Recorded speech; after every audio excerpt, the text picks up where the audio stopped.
We go harness racing at Albion Park on Saturday night, 11 races. It's a big program, action getting underway just after 5 o'clock. In this edition of Weekend Winners, we are going to speak with drivers Nerissa McMullen and Matt Elkins. They're partners in life, but on the track, fierce competitors, and both have good books of drives coming up this weekend. So we'll get them in the hot seat and find out what they think about their drives on the weekend. Nerissa McMullen joins us now to go through her book of drives on Saturday night, plus one other runner that we will ask about. Nerissa's with us now. Nerissa, appreciate the time. Thanks, Chris. Havana Moon in race 1. He lands gate 2. He's thereabouts. He hasn't been too far away late. He looks like he's got some sort of hope here. Yeah, he's racing okay, and 2's probably a good draw for him. Won't have to do too much work early and should settle handy and finish off well. Okay, well that's race 1, number 2. I wanted to ask about Midnight Man. He's one of your runners. Younger sister Talia takes the drive here, concession claim, but he's first up. He's a key runner here. His recent trials have been good. What are you expecting? He's working really well. He's just had a little freshen up and first up. Hopefully he can hold the lead, and I think he'll race really well. Talia's won on him before, so I'm sure he'll go well. All right, he does look a key runner there. A key runner for you in race 3 is another runner from your stable in Cordovar. This guy's going really good. His sectionals last week were really strong. Were you happy with the effort? Yeah, he's racing super. The last 2 weeks he's had to do all the work, and it's not really his go, but just needs a little bit of luck and he'll win one very soon. Yeah, he's come back on that harder mark and he hasn't put in a bad one yet. He just needs that little bit of luck, but if he gets it, it's only a matter of when and he'll strike. Yeah, definitely. How does this race play out from barrier 4? What are you expecting? Looks to be a little bit of speed to his inside. He's not sort of brilliant off the gate.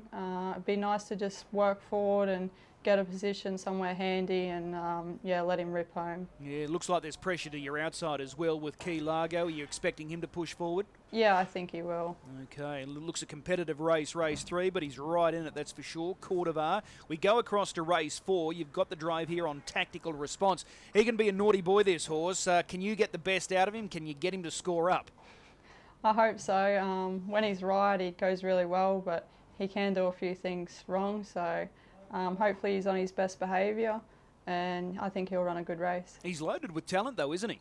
Yeah, he's very quick. Yeah, he's racing well. All right, well that's Tactical Response in race 4. Race 5, Ideal World. He's absolutely flying, this guy. Runner-up at his pass 2, draws gate 3 over a mile. Do you like his chances? Yeah, he's going really well. He just needs a little bit of luck as well, a little bit of speed to his inside. We're going to have to press forward and see where we end up. Okay, yeah, this could be interesting, the start of this race. Earl Juge on Paravani to your inside, Pacific Drums on your immediate outside, so there's going to be plenty of early pressure. Yeah, I think it'll be a quick first quarter again, but he's racing well and he'll go really well again. Are you happy it's a mile? Yeah, he's definitely better over a mile. Okay, well that's Ideal World in race 5. We move across to race 7. You've picked up the drive on Millwood Tilly here. This filly's going well. She was brave last week running 2nd. Tough draw, but if she has any luck, she can take this race. Yeah, she's going really well. Yeah, like you said, probably just needs a little bit of luck from the draw, but she'll be thereabouts. Okay, race 8, Ali Ali Kai lands the inside gate here. It's a strong race, there's no doubt about it. Can she run a place? Yeah, she's going well. The draw is a big help to her. If she can sit behind the right horse, I think she can definitely run a place. Okay, it is a race that looks loaded with chances. Some informed mares there. Yeah. Yep, okay, and in the last, race 11, the Trot. God of Thunder, he's a newcomer to your stable, but you must be thrilled with the way he's going. Yeah, he's a cool little trotter. Usually does everything right and has good manners, so hopefully we can get him away quick enough, and you know, if I could hold the lead, I think he'd race really well in front. Well, I wanted to ask about that. You've got some good beginners to your outside. There's only 3 of you off the front line. Miracle Rising, Jetty, are you ready? If he could hold here, could he go all of the way? I think so. He seems to be best just sort of rolling even. I don't think the distance will worry him, and yeah, I think he'll race well. Okay, the small field, is that an advantage or disadvantage? Could be a disadvantage. Yeah, he just lacks a little bit of high speed, but he'll just keep running all day. Okay. Any plans with him? Are you looking at that DJA series in the coming weeks, or are you just going to take it week by week with him? Yeah, he'll go into the DJA series coming up. All right. Well, you've got a busy night in front of you on Saturday night. What's the one drive you're looking forward to most? Probably Ideal World. He's one of my favourites to drive and he's racing well, so hopefully he can run a big race. All right, we'll take the tip. Race 5, number 3, Ideal World. Narissa, as always, appreciate the time. We'll see you trackside. Thanks, Chris. Matt Elkins jumps in the hot seat to join us for his book of drives on Saturday night. Let's go through them one by one. Matt, appreciate the time. No worries. Thanks, Chris. Always appreciate it. So Cool Master Race 1. This race looks fairly open on paper. There looks to be a number of chances, and you're right amongst the action here with So Cool Master running from gate 3. How do you assess his chances? Yeah, no, it is a pretty even field to kick off the night, and I think the horse is racing really well at the moment, but he probably does need a few things to go his way. If we can just lob into a running line position there early on and can hold him up for one good sprint, I'm sure he'll be thereabouts.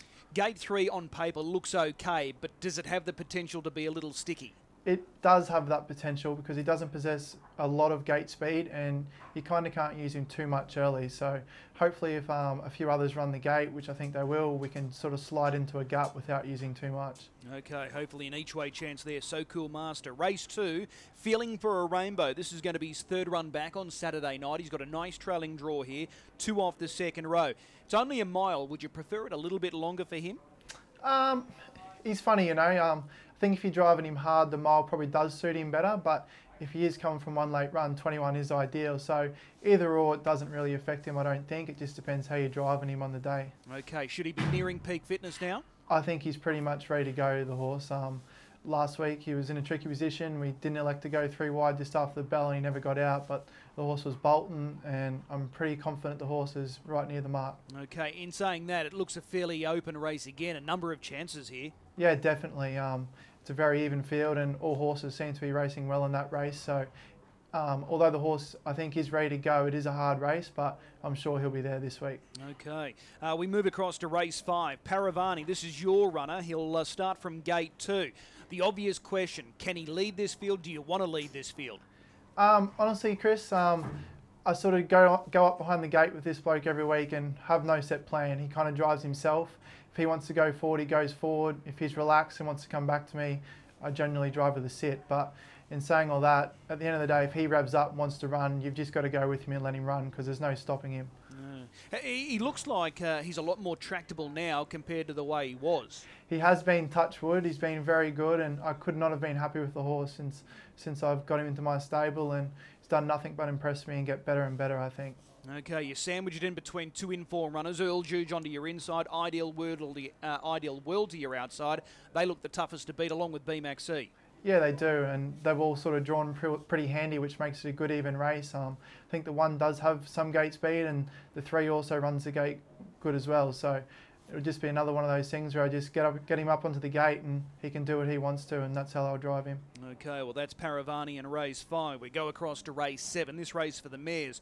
R&R Windermere. She's a good quality mare. She's had the 3 local runs. How have you assessed her to this stage? I think she's been getting better and better as each run's gone onwards.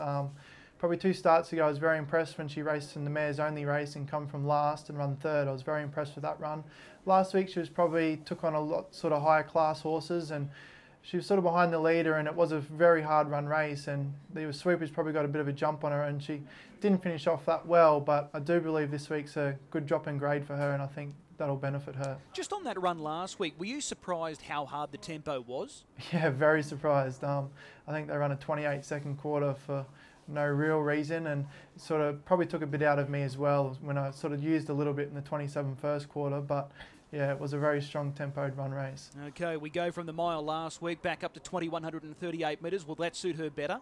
I think it will. You know, we'll just look to go back, I'd say, at the start and get her into it late. And when you're going back, 21 is definitely more of your advantage. Okay, she certainly doesn't look out of it, that race. There, R&R Windermere. And race 10, Jewel of Peak. This is the Marburg to Albion final. Lands Barrier 1, that's a big plus. Yeah, it is. The barrier's a big help. I mean, it's pretty obvious. Major Fernco looks hard to beat off the second row. He's a class horse, you know, and probably gets into that race quite well. But in saying that, we do come up with a good draw this week and we've got the rails and hopefully we can lead up and lead for a long way. Did you like the run in the heat at Marburg last week? Yeah, I was very pleased. She showed good gate speed. She led up. We rolled him along. I thought the danger was probably sitting outside me, so we rolled along to keep it working, and we beat that horse, but got done by a swooper down the outside, but her run was full of credit. Okay, so if I'm going to put you on the spot, which driver are you looking forward to most? Not saying it's a winner, but I'm probably looking forward most to Feeling for a Rainbow. I really like this guy, and I think he's nearing back to his best, and I'm thinking he may have come back a little bit better this time. All right, we'll take the tip. Race 2, number 9, Feeling for a Rainbow. Matt, as always, appreciate the time. We'll see you trackside. Thank you. Appreciate it. It's a good program on Saturday night. The highlight, without doubt, is the Rip Van Winkle Open, which features Colt 31. I'm going early with my best bet. Race 1, number 7, Jonah Jones. Chasing back-to-back victories, he was very good last week. Sectionals were really strong. The draw's not kind, but this guy's underrated, and he's been really good since finding his way to the stables of Grant Dixon. I'm expecting him to go back-to-back, but I think it's a race that's going to have plenty of pressure. Race 1, number 7, Jonah Jones, the best bet. Looking forward to bringing you all of the action from Albion Park on Saturday night. We'll see you trackside.